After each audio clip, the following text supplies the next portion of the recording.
The rat race.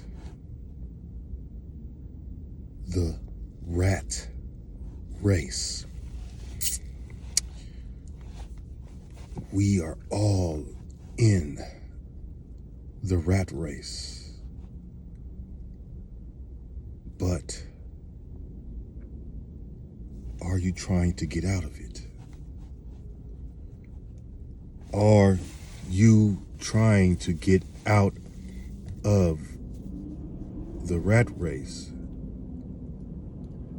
Or is your goal just to continually remain in the rat race, to acquire things? To acquire things, not even to just have the basic necessities, but to acquire these material items that make you feel better and good about yourself.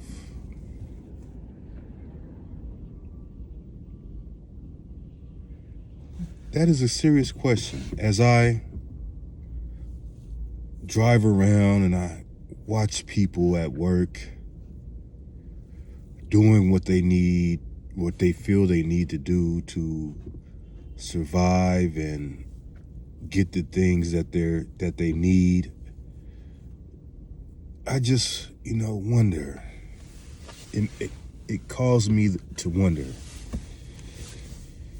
is this all it is? Is this all it is to life? For the average human being to just be in this rat race of trying to survive, especially in this country, this super capitalistic country, this super consumerism country? Is that what it's all about? And it is especially prevalent right now. If you would excuse me, I'm getting over whatever bug I caught, whether it's the flu or the common cold, whatever it is. But getting over it, it was rough. It was rough. But as I watch all these workers, all these people, busy at chasing this fiat currency, and then I watch all these holiday shoppers, the Christmas shoppers, piling up at the Walmart, piling up at the mall, piling up at the grocery stores. Well, we need food, so let me refresh that. Piling up at all the retail outlets and malls, and they're all buying these material things that in a year they'll either just get rid of or throw away or give to someone else, or they'll just forget about it altogether.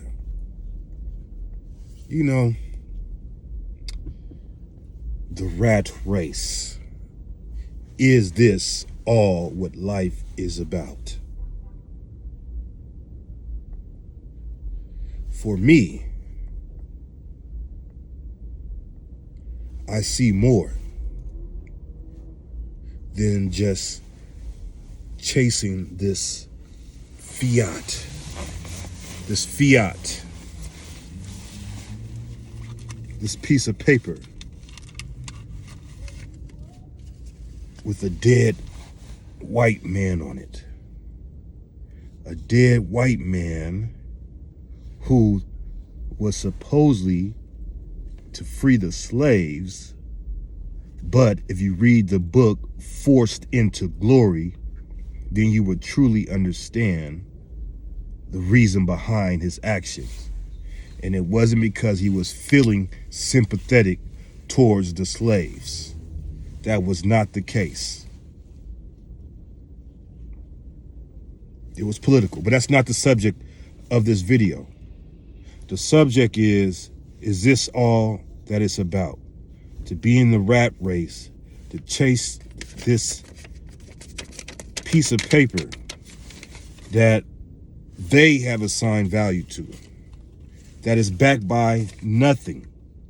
It's backed by nothing but an IOU. This is backed by nothing. You can't eat it. What can you really do with it? But we all racing to acquire more of this.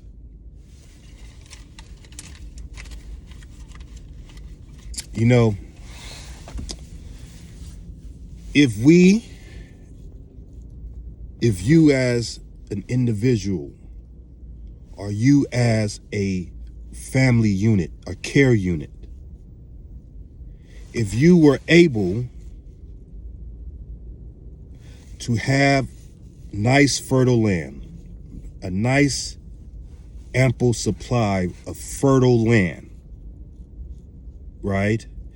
And access to clean, drinkable water, whether you had to dig a well to get it, as was my experience in the motherland when I spent 3 months in the motherland, and I got to experience what it's like to live humbly, living in a village.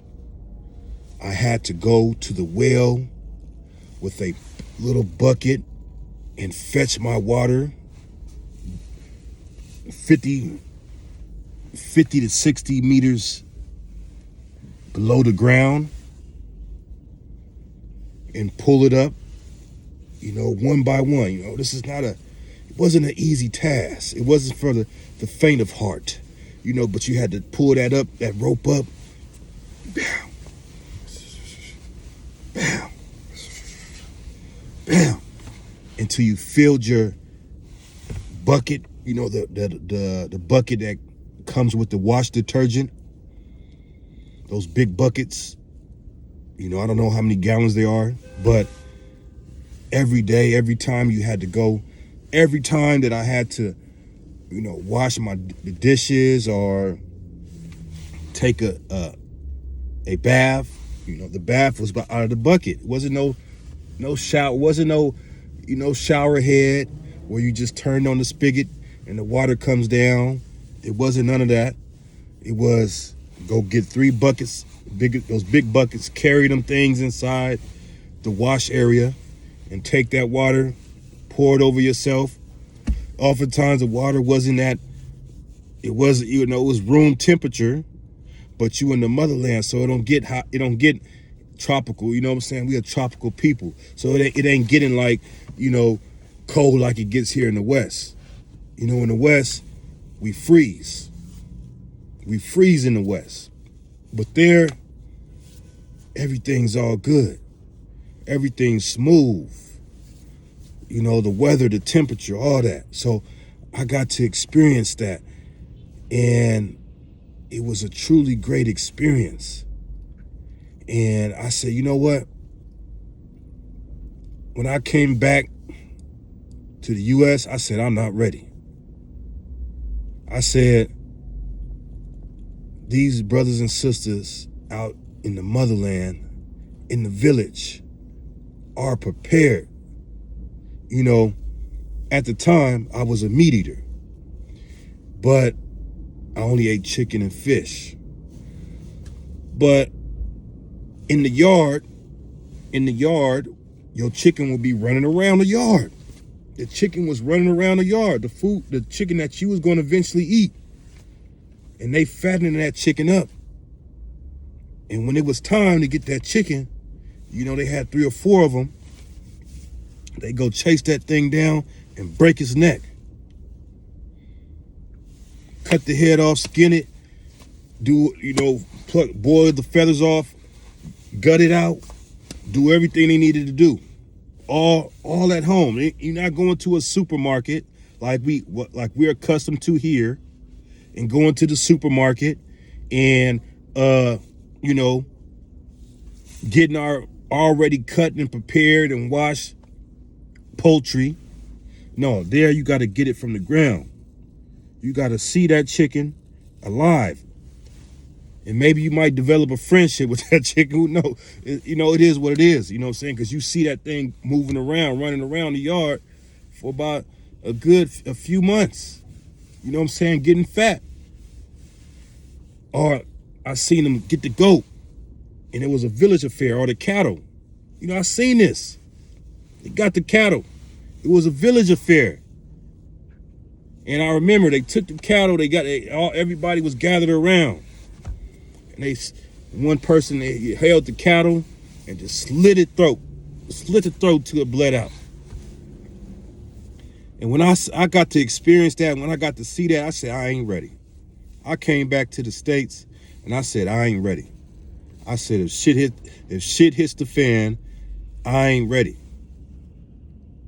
I learned a little something when I was out there, but I'm like, I don't know how to do all that yet. I need to at least be out there for a year or so, a year or two, just a year or two. But getting back to the subject,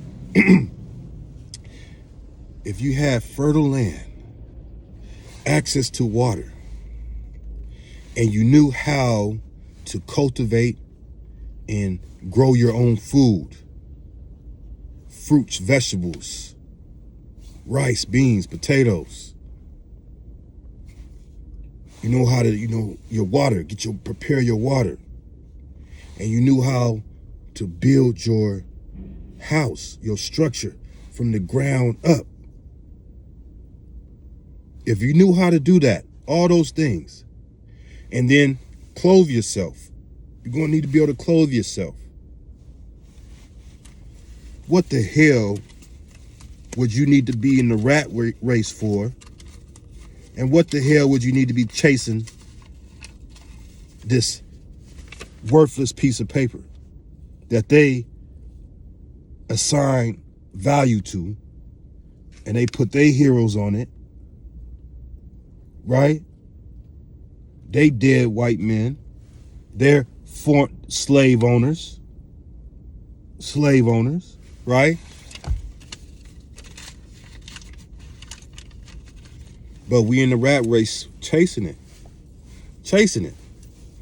And let me wrap this up because I don't want to be too long. But I recall I got this job. I was looking for a job, and I got offered this job. And it was to become a what was it? An armored truck guard. Right? I don't like to really talk about this, but I was like, so I'm like, okay, man, I needed some work at the time. I'm like, man, I need to do something. I said, let me give it a try. So I gave it a try. I went down there and said, okay, before, and it's the way it happened, they ran the background check because they got to run an extensive background check because you're being surrounded with, by this fiat currency in large amounts, in large sums. Let me just tell you, the places where they store the money is oftentimes in the hood. Just to think,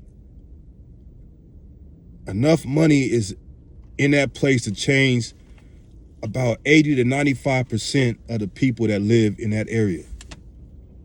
I say 99%, because I said most of those spots are in the hood, and the people don't even know that shit. But not to, because I don't want to get flagged or whatever happens, you know what I'm saying? But so the process was real quick, and I remember it was like, okay, we're gonna put you in the truck. You're gonna ride alone, before you get assigned a weapon. You got to go through a process. But in the meantime, we want you. I guess they needed people, then and there. So they're like, we'll start you now. You'll just be like kind of a ride along. Maybe you'll be a driver too. And I remember that just that one day, seeing all that cash and going out in the streets, and we driving through the hood, through different areas, and I'm like, the energy I was getting from the people, it wasn't no smiles. You never know until you're a moving target. That's basically what you are. And the way the people look at you when you stop at these locations, they have a look in their eye like, man, if I can, it's the look in their eye. It's not pleasant because they know what's inside of that thing, or they perceive what's inside of that thing, that truck. And they like, man, if I can have what's inside there, my life would be, I'm here struggling in this fucking ghetto. I'm barely getting by. I can't, I'm living check to check, or I just got fired.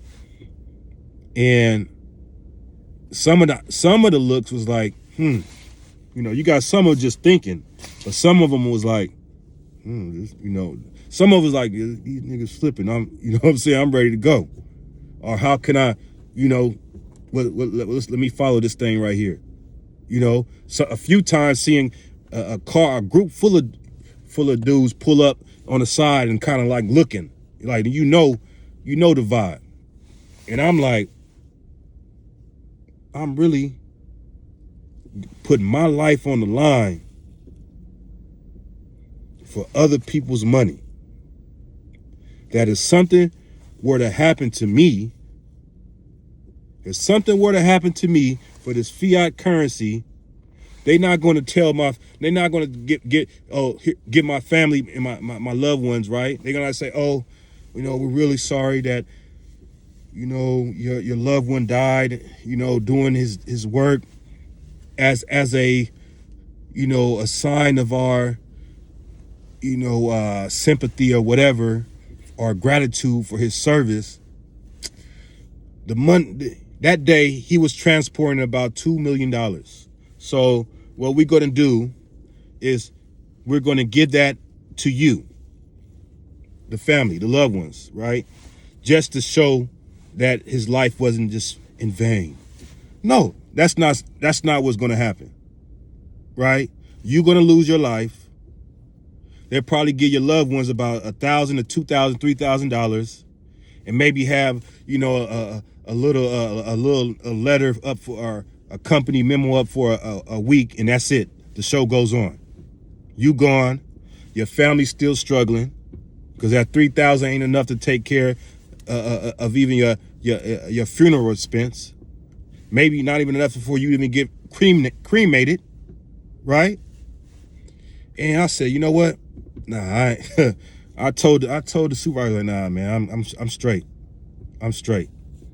I said, hey, nah, I mean, these other cats, and I'm in the car with some Latino guys, right? And just listening to them talk, like, they are totally programmed. Their mind was like totally programmed. One guy was like, yeah, this is my way to being a cop. The other guy was like, felt like a super armed guard or something. And I'm like, my guy, like, do you realize, I'm thinking to myself, I'm not saying this, and I'm gonna leave y'all with this, man. Nah, maybe I shouldn't do that. I shouldn't say that. But I just said, you know what? Nah, I told the supervisor, I was like, nah, this is, I found something else. This ain't for me. Not that I'm scared, not that I'm afraid of conflict. Far from that. But I'm not about to dive or put my life on the line for nobody else's money, or no other freaking millionaire that don't give a damn about me. Millionaires or corporations that don't give a damn about me or my people. I'm not about to, nah. If I'm gonna put my life on the line, it's for my family, or it's if they say, hey, your people, your people can be free. If your people can be free and have their own land and their own space, but you got to fight for it, yeah, then it's time to sign up. But I'm not putting my life on the line for no other people's money that don't give a damn about me. But the rat race, man. The rat race. And we all in it. And we all trying to step on the next person to get ahead in that rat race. Kind of like, let's just observe rats on a spinning wheel. If you get an opportunity to do that, go somewhere, find if you get an opportunity to find or look at a video and you see rats spinning on the reel and they all trying to get ahead of each other or trying to chase, the cheese at the top, and they all trying to get ahead and pushing the next one down. That's what we in. That's what we in. And the only way we gonna get free is to realize that all these material possessions and all these things that we trying to get that we think is going to make us feel better, in the end it doesn't. What's the reason why? If it made us feel better, if it made you feel better, then why you hear about multi stories about multi-millionaires committing suicide? They have all the material possessions in the world, and they have no reason to feel or be, you would think, depressed or sad because they have no worries, no wants, and they end it all. That should tell you. With that being said, like, share, and subscribe. Peace.